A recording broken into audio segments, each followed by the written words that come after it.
Christina Mijani.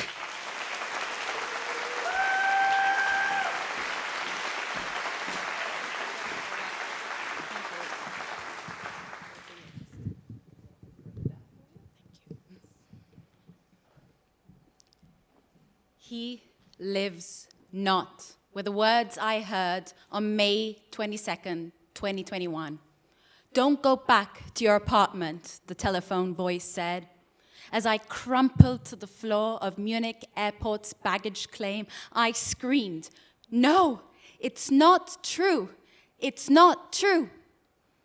My suitcase did 20 twirls around the carousel, as unamused as airport security by my emotional outpour. Picking up my suitcase meant exiting through those automatic doors to where he was supposed to be waiting. If my fiancé wasn't there, it would be true. The doors open. And for the first time in our relationship, he wasn't there to greet me with a big bear hug. I walked out a person I couldn't recognize. I was fiancé-less and abandoned. I had been crying so much that tears drowned my COVID-masked face. I was a hollow human with a jumbo-sized lump of heartache in my throat and a handful of bulky emotional baggage. I considered living at the airport. You know, the 24/7 snack machines, restrooms, and massage chairs that could be a poor woman's version of memory foam. But eventually, I returned to our home with the impossible task of moving out and packing up 3 years of memories we made together, and the memories we could have made with our wedding just 1 month away. I began by packing suitcases into 4 categories: donate, keep, trash, and bags with papers and medical records that I labeled clues. Next came the furniture removal.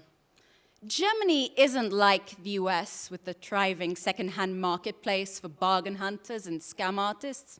Oh no.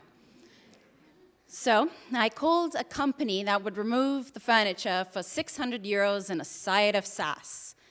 3 Eastern European men showed up and looked around, surveying their loot and our former safe space. One was curious and wanted to know what had happened. I said, "My fiancé died," and he replied, "Niet worries, pretty girl like you, no kids, you find other man." But I felt as ugly as the truth I carried inside, too ugly to find love again. He died, was all I told friends, colleagues, and movers. People wanted details, and so did I. I was so angry at him for leaving me unprepared and for leaving me to face misplaced compliments from movers.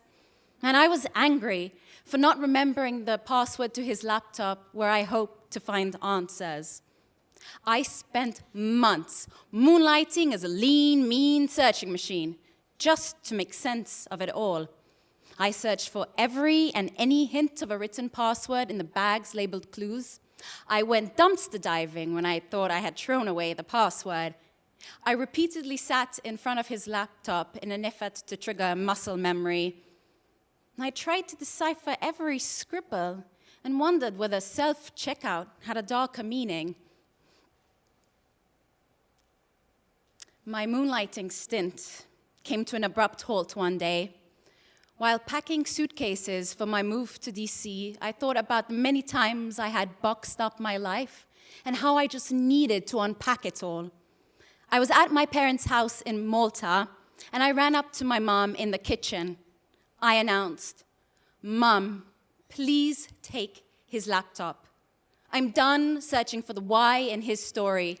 That's his truth, and it's time to focus on my truth." My mom took the laptop with a knowing smile and replied, "I couldn't be more proud." He died by suicide on May 21st, 2021, today, 3 years ago.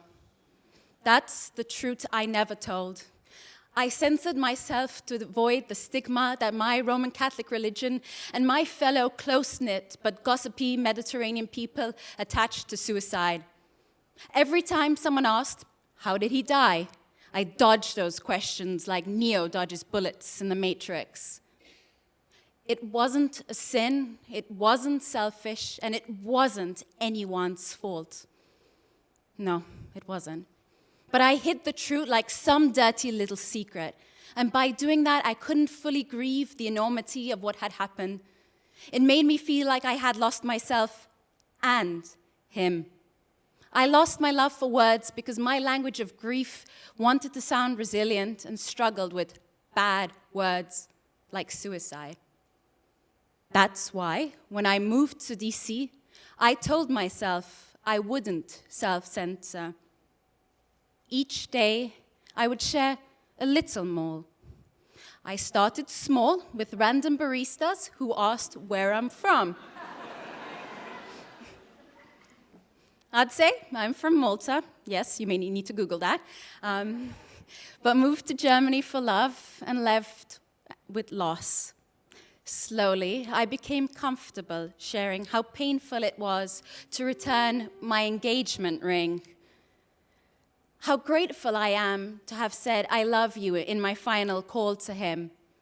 How much it meant to me when my dad held my hand as we buried his ashes. And how I hope to be as kind as the friends who let me crash on their couch just so I wouldn't sleep alone. The more I practiced vulnerability, the more people reciprocated with tragic but beautiful stories of their own. I learned to like my story, even though there are parts I really wish hadn't happened and parts I will never understand. This ultimately led to my most important point of beauty. Now, my truth wasn't ugly. I'm not ugly. And on bad days, when I imagine myself right back at the airport where my whole world crumpled, I tell myself, Christina, you come with luggage. Luggage, not baggage. Thank you.